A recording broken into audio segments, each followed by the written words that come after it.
Eh bien bonjour tout le monde, nous sommes le lundi 11 mars 2019. Ça fait une bonne semaine que je n'ai pas fait de vidéo puisque c'était les congés, c'était les vacances, il y avait les enfants et tout ça, donc pas du tout de temps pour faire des vidéos. Donc on reprend aujourd'hui, c'est pas très grave, il s'est pas passé grand chose depuis fin février ici quand on a atteint les 4100. Depuis on a eu une correction, la dernière vidéo date du 1er mars ici. Dans cette vidéo, je disais qu'on devrait théoriquement avoir un gros mouvement correctif général avant une possible reprise. On a en fait eu juste une toute petite correction ici qui est revenue chercher le dernier plus bas ici à 3680. Et depuis, on est bien remonté. Maintenant, aujourd'hui, attention, on est en train de faire encore une fois un autre doji après cette phase de remontée. Donc là, on était au 1er mars ici. Je disais justement qu'on était en train de faire un doji, que ça annonçait probablement un petit retournement, donc une baisse. C'est pour ça que je pensais à une baisse un peu plus forte. Au final, on a eu une baisse relativement modérée, suivie d'un doji qui annonçait une remontée, et ici encore un autre doji ici. On voit très facilement les doji avec la représentation Eikinashi ici, qui est une méthode de représentation des bougies qui est lissée, ce qui permet, c'est une sorte d'écart type sur les bougies, ça permet d'enlever tous les mouvements parasites, tous les gros mouvements rapides, donc c'est assez utile pour voir les mouvements. Qu'est-ce que ça donne donc sur le Bitcoin en ce moment? Moi j'ai fini de sortir une bonne partie, il me reste quelques Bitcoins, quelques Ethereum qui avaient été pris ici. Donc je les garde un petit peu parce que ceux-là ils sont plutôt bien. Par contre j'ai revendu le reste que j'avais pris. J'ai revendu le BAT par exemple. J'ai revendu le Raven que j'avais miné. J'ai revendu quoi d'autre? Le Waves. J'ai revendu l'ONT. Donc l'ONT je l'avais pris à 0,5, je l'ai revendu à 0,95, 0,96. Le Neo, je l'avais pris à 8. J'ai quasiment rien fait sur le Neo au final. Je l'avais pris à 7 et quelques, je l'ai revendu là à 8,6. Le LTC, j'en avais plus depuis un petit moment. Le XRP, pareil. Qu'est-ce qui me restait d'autre? L'EOS, je l'ai revendu également. Ah non, sur le Neo, j'ai bien fait parce que j'avais pris à 6,5, 6,3 à peu près. Je l'ai revendu à 8,6. C'est sur l'EOS que j'ai quasiment rien fait. Je l'ai pris à 3,52 et je l'ai revendu à 3,6 là ce matin parce que je le sens pas trop. Et en regardant un petit peu l'ensemble des cryptos, je pense que le mouvement correctif que j'imaginais ici, qui devait être plus fort, est plutôt pour cette semaine-là. Euh, je vous avais dit que j'attendais de voir comment se passerait le dimanche, donc hier. On a plutôt stabilisé et on a perdu une trentaine de dollars, ce qui n'est pas énorme non plus. Par contre, il y a plusieurs signes qui me font dire qu'on est peut-être en train de se préparer à une petite baisse. Qu'est-ce qui me fait dire ça? Depuis le début, je regarde des indicateurs qui sont sur des périodes longues. Donc ici, pour la MACD, on est sur 50, sur le RSI, on est sur 15. On voit que sur la représentation en daily ici sur la grande MACD, on avait ici le croisement que l'on devait attendre qui annonçait une remontée. On pouvait également attendre une remontée plus forte, mais il faut bien constater au final qu'il s'agisse de ce mouvement-là ou de ce mouvement-ci, on a été chercher des plus hauts, même sur mon RSI en période longue et en daily, on a été chercher ici la zone de surachat, on l'a juste frôlé, on n'a pas été franchement rentré dedans, mais on a quand même été à la toucher. J'ai quand même eu ici un indicateur qui correspond ici.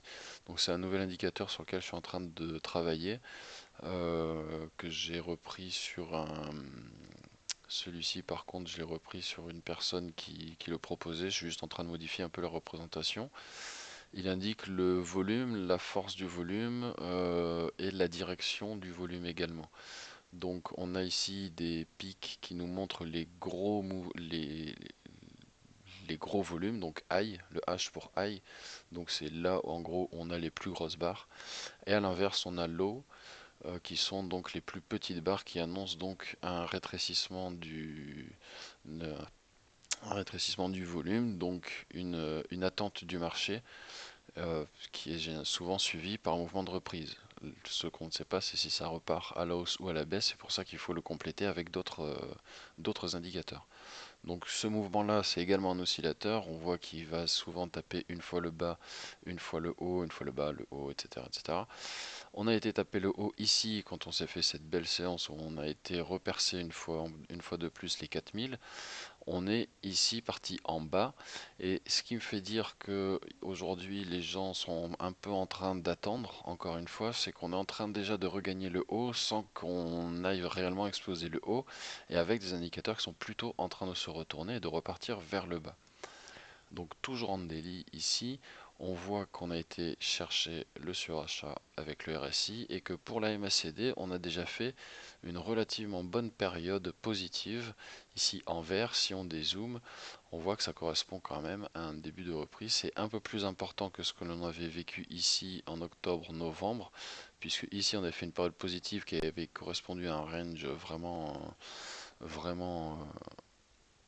vraiment inintéressant, puisqu'il y avait une amplitude très très faible. On a refait une zone rouge ici. Là, on est en train de faire une période plus positive, mais pardon, encore une fois, les indicateurs nous disent que on repart en tout cas temporairement vers le bas. Ici, le RSI repart, je pense, chercher la survente vers ici. Il va peut-être le faire en deux étapes, ce qui correspondrait, en gros, c'est assez marrant, à une sorte d'épaule tête-épaule sur le RSI. On aurait l'épaule ici, la tête ici. On aurait une épaule qui se referait ici avec une indécision pendant toute la semaine, voire peut-être même la fin du mois, avec ensuite un tour ici en zone de survente. Pour la MACD, ça se traduirait ici avec une MACD qui commence à stagner. Le signal qui continue tout doucement d'essayer de se rapprocher de la MACD en elle-même. Croisement, fin de la période positive pour la MACD, donc croisement, le signal qui repart à la baisse, la MACD qui repart plus franchement à la baisse puisque c'est elle qui tire le signal vers, vers la direction qu'elle prend. Et ici, des mèches vertes de plus en plus petites jusqu'à arriver à zéro et faire une période rouge. Donc voilà pour le graphique, pour les indicateurs, ce qu'on peut voir sur ces indicateurs. En tout cas, il y en a d'autres à utiliser aussi, qu'on mettra sur le graphique pour voir ce que ça donne. Deuxième chose, enfin, une, deux, trois, quatrième chose, on a ici quelque chose que j'ai remarqué en daily. Je l'avais déjà évoqué dans une vidéo précédente, à savoir la reproduction de ce schéma-là qu'on serait en train de refaire ici. Je vais essayer de m'expliquer brièvement. On a eu une grosse baisse ici, suivie d'une remontée. On a ici eu une belle petite vague. Alors c'est pas un cup and handle, parce que le cup and handle c'est probablement ce qui a été ce qui voulait être comment on dit, observé, on va dire, pour que les gens s'imaginent que la correction d'ici soit juste la anse de la tasse. Donc cup and handle, la tasse et la anse. La tasse étant ceci, la anse étant là, cette pattern indiquant que on va toucher 3 fois ici la résistance et à la troisième fois on l'explose et on retrouve le mouvement de hausse que l'on avait ici, on le retrouve à partir du bas de la hanse, on le retrouve en sortie. Donc on pourrait grosso merdo, on aurait pu penser grosso merdo se retrouver là. Finalement non, on a une grosse correction. Pour moi, on en est ici, là. C'est-à-dire qu'on a eu la remontée que l'on a eu ici. Donc il faut considérer que la baisse de ce point-là des 4000 jusqu'au 3004 ici, ça correspond grosso merdo au mouvement de baisse que l'on a eu ici. On a eu nos 4 vagues ici, 1, 2, 3, 4. Je suis désolé d'insister à chaque fois sur ces 4 vagues, mais on le retrouve assez souvent. Donc on voit ici 4 vagues de baisse assez nettement, puisque c'est les 4 zones rouges entrecoupées de zones vertes ici. Donc 4 phases de baisse, ce qui correspond ici à toucher un support, comme ici toucher un support, c'est juste que le support est différent. Une reprise, la reprise, et on voit ici la tasse que l'on a formée ici. La tasse qu'on a formée ici, est-ce que cette fois-ci on va faire un cup and handle, ce qui correspondrait à revenir chercher la moitié ici du fond de la tasse et de son haut, donc ça nous ferait retrouver à peu près les 3840, 3820 à peu près, voire 3800. Et ici une reprise pour aller retester les 4000 et cette fois les percer. Ou sinon une reprise et descendre. Maintenant, pour l'instant, je trouve qu'on n'y est pas encore. En tout cas, aujourd'hui et demain, je ne pense pas que c'est réellement ce que l'on va observer. Cinquième ou sixième chose, je ne sais plus, on a fait quand même un joli double top. Si on prend cette valeur ici, alors c'est le H ici pour high qu'il faut regarder. Je vous rappelle ce que veut dire le OHBC. Là, c'est en français. C'est l'ouverture du cours, le cours le plus haut pendant le pendant la période, pendant la bougie, quoi, pendant l'exercice, pendant l'échelle de temps observée, le point le plus bas, et ici la clôture. Donc le Lekineshi ici ne représente pas la clôture du cours, il représente une sorte de valeur moyenne calculée. Donc c'est pas toujours fiable par rapport au cours, par rapport au prix. Par contre, à mon sens, c'est plus fiable pour l'observation des tendances, puisque comme ça enlève les mouvements parasites, on voit plus euh, quand est-ce qu'on monte, quand est-ce qu'on descend, tout simplement. Et donc si on regarde cette mèche ici, on voit qu'on est à 4198. Ok, alors que les autres, on n'y était pas, on était en dessous de 4150 pour toutes les autres. La seule qui dépasse les 4150, c'est celle-ci qui monte à 4200. Idem ici, on va toucher, tutoyer plusieurs fois les 4000 et autres, et on se fait une bougie 4198, ça ne s'invente pas. Donc 4198, 4198, 00, 00, c'est exactement la même valeur. Alors soit vous n'y voyez pas de coïncidence, soit pour vous c'est normal ou autre. Pour moi, il n'y a même pas un centime d'écart, il n'y a qu'un robot pour être aussi précis. Donc c'est également ce qui a été évoqué pour expliquer ces baisses ici, c'est que le marché est manipulé à 80% euh, par des fonds d'investissement qui utilisent des robots de trading. Alors c'est pas les bots de trading que, alors moi j'en utilise pas personnellement parce que je suis pas du tout assez fort pour en programmer un. Mais il y en a comme vous et pas moi qui utilisent des propres robots de trading qu'ils ont eux-mêmes codés. Il y a des traders boursicoteurs qui ont fait les leurs. Et il y a aussi les gros fonds d'investissement qui eux ont des robots très sophistiqués qui sont en fonctionnement depuis une vingtaine d'années sur les marchés traditionnels et qu'ils ont appliqué tout simplement aux cryptos. C'est la logique la plus sensée puisque les robots sont extrêmement forts pour exploiter la volatilité des cours, puisqu'ils ont un temps de réaction et une possibilité de découper les ordres en toutes petites tranches beaucoup plus fortes que la nôtre, c'est juste incomparable. Donc à chaque fois qu'on atteint les 4198 ici, ça pète. Ça a fait ce scénario-là. La deuxième fois, on est remonté à 4069. Alors ici, on est remonté à 3700, 3900, 3943. C'est peut-être pas assez haut.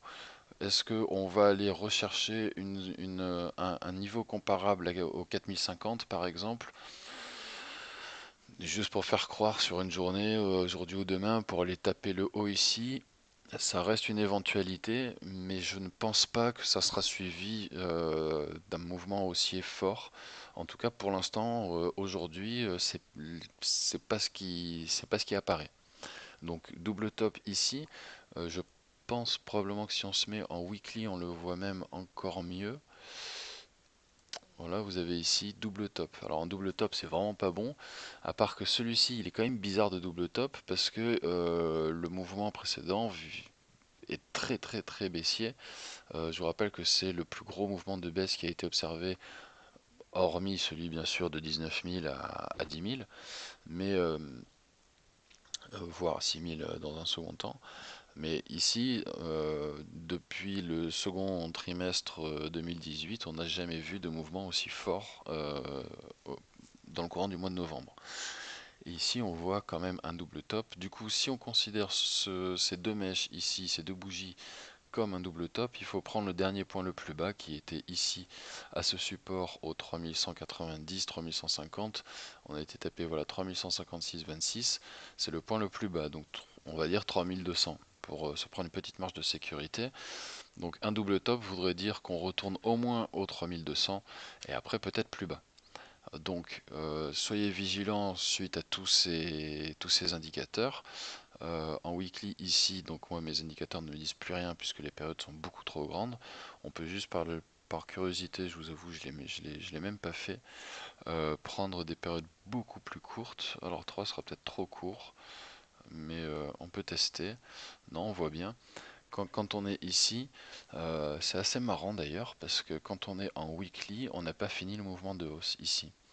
Donc on n'a même pas croisé ici, on est peut-être à la veille d'un croisement. Donc en weekly, ici on n'est même pas sorti réellement de la phase baissière, mais on est en train de potentiellement croiser ici. Donc au final c'est très intéressant. Donc ce que je vous disais au final il y a un mois et demi en daily, à savoir de bien vérifier le croisement, ben maintenant on le voit, on est exactement dans le même cadre, mais en weekly. Donc moi ça me fait dire comme ça assez rapidement.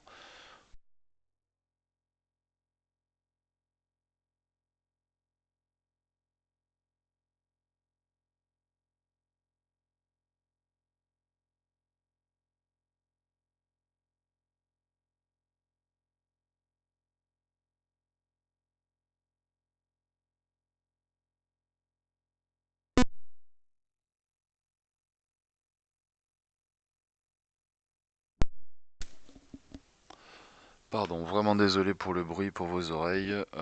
J'ai une coupure d'électricité dans la nuit, donc mon casque ne s'est pas rechargé. J'espérais qu'il tienne plus longtemps, mais comme je parle beaucoup et que ça dure longtemps, eh ben non, il n'y a pas eu assez de batterie. Donc je viens de le brancher. Désolé pour le bruit que ça a fait, ainsi que pour la coupure. Allez, on reprend vite. Donc j'en étais à, on se retrouve à la situation dans laquelle on était il y a un bon mois, mais en daily. On se retrouve dans la même situation en weekly. Et donc ça me fait dire que euh, là, si ce croisement se fait, il va très probablement se faire juste pour aller chercher le surachat ici, mais là ça voudra dire gros mouvement haussier. Donc là, ça correspondait ici. Si vous voyez là, le mouvement juste avant, on est encore loin de la résistance. Et ici, quand on va chercher le surachat, c'est le moment où on va la toucher. Donc c'est assez perturbant, j'ai envie de dire.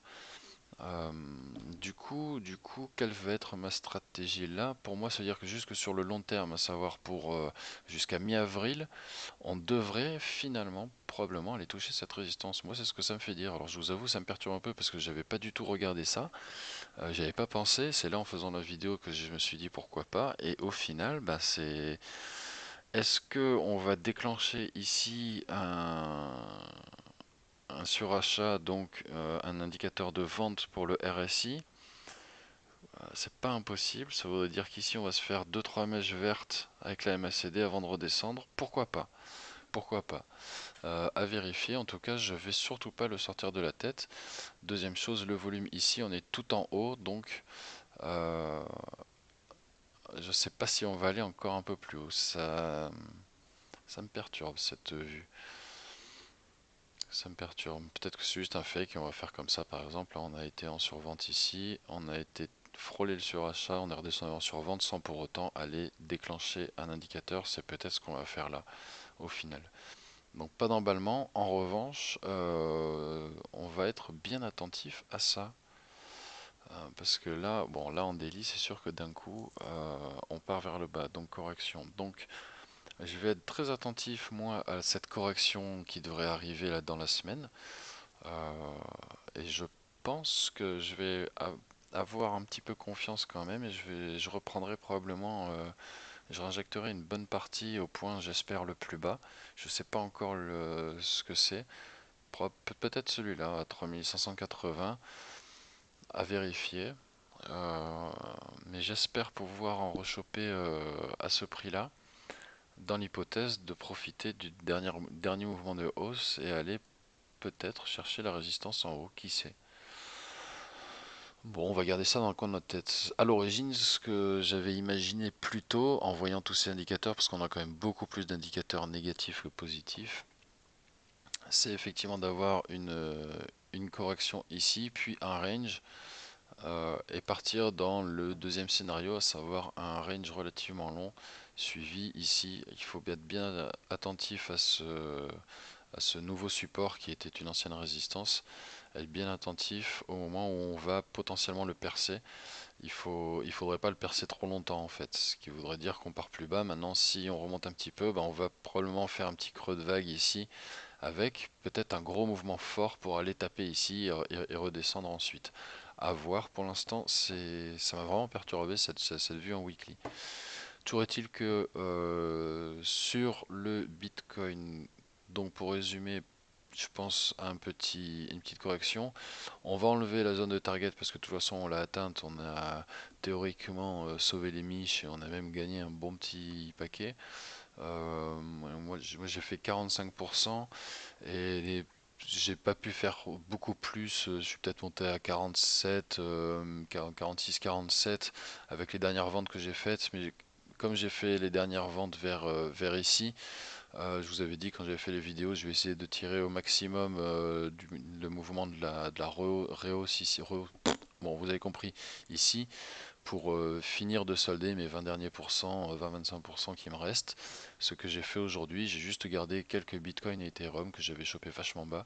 Et là, j'attends avec impatience un nouveau point bas ici avec un petit tour vers le bas pour tous les indicateurs avant de remonter. Et le weekly me fait dire que ça sera un point à probablement utiliser puisqu'il y a de fortes chances qu'on aille ici chercher cette, cette résistance-là, comme on le voit dans ce graphique-là, si jamais on va chercher la survente. Mais ça me paraît...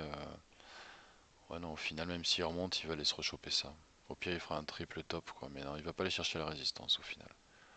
Il va pas chercher la résistance. En gros, peut-être qu'on va aller une dernière fois retourner dans la zone habituelle, à savoir aller chercher ici les 4002, et après, pouf, redescendre. Peut-être 4198, ça serait super marrant.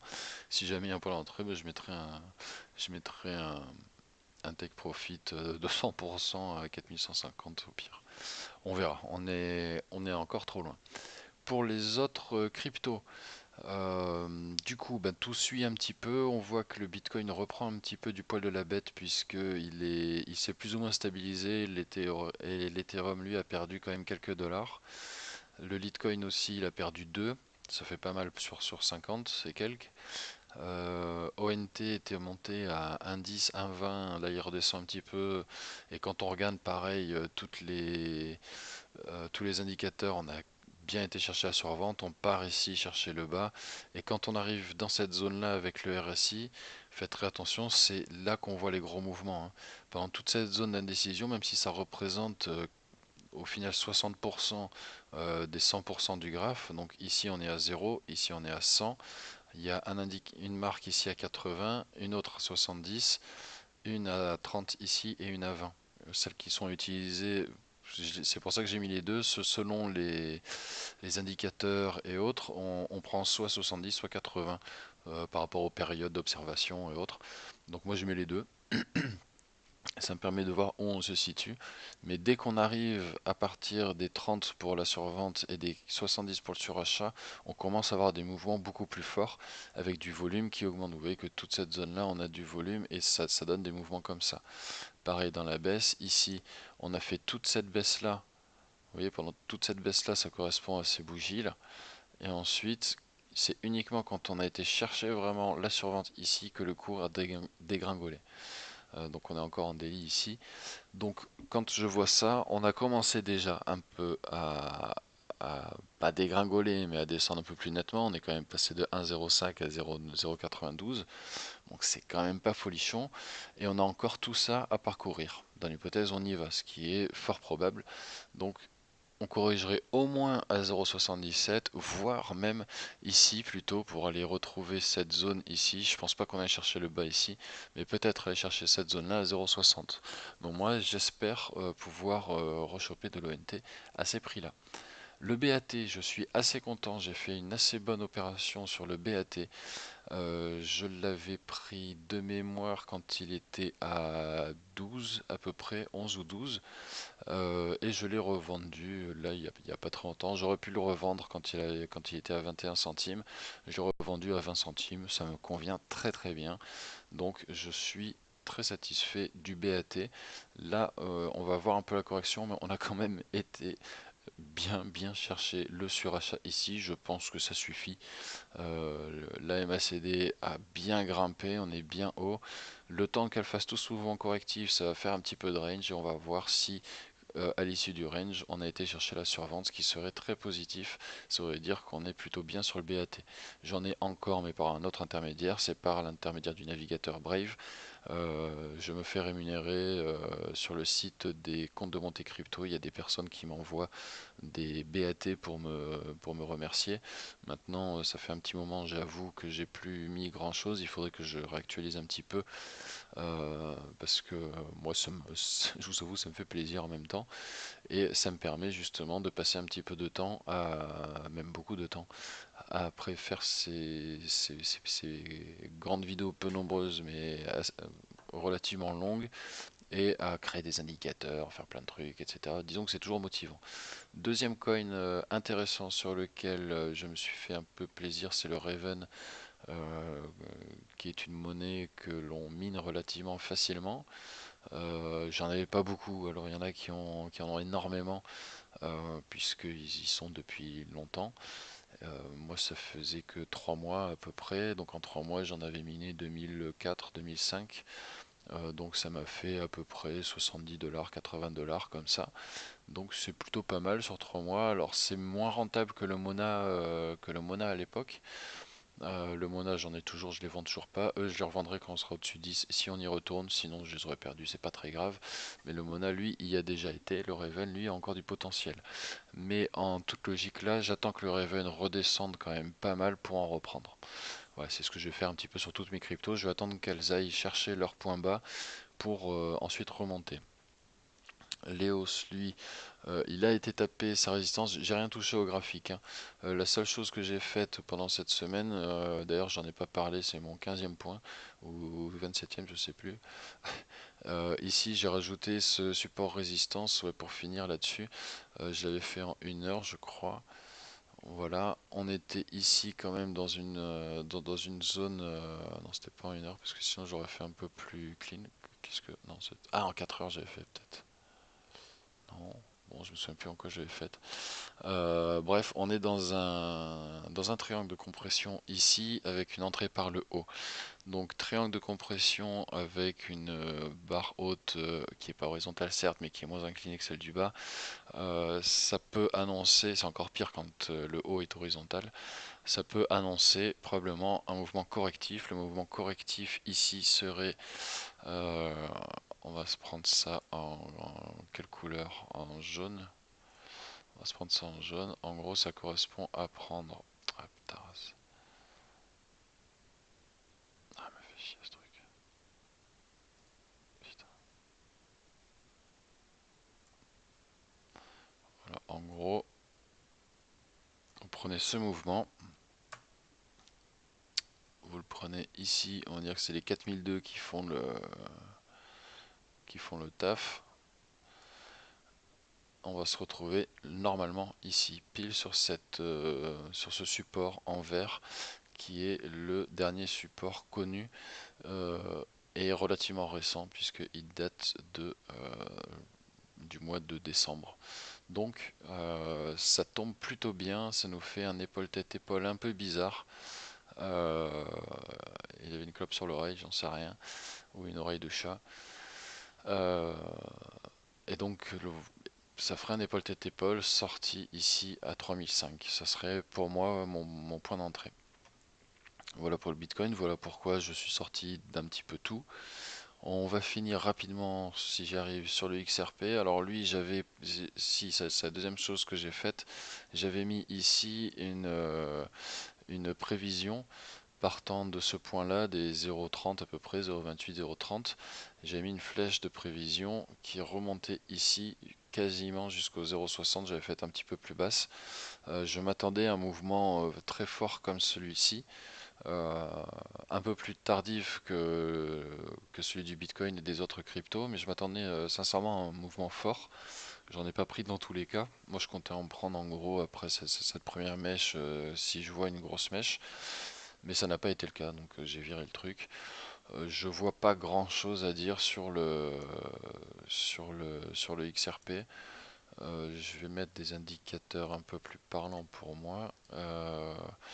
On est quand même bien en compression ici sur la MACD. Le RSI est allé chercher un plus bas. Le plus haut, il est pas non plus. Hmm, il a l'air d'être de repartir vers le haut, de faire un petit. Il va peut-être remonter là au 0,31. Bah, il est merde. Pourquoi il m'affiche à. Ouais, c'est les liquides. Euh,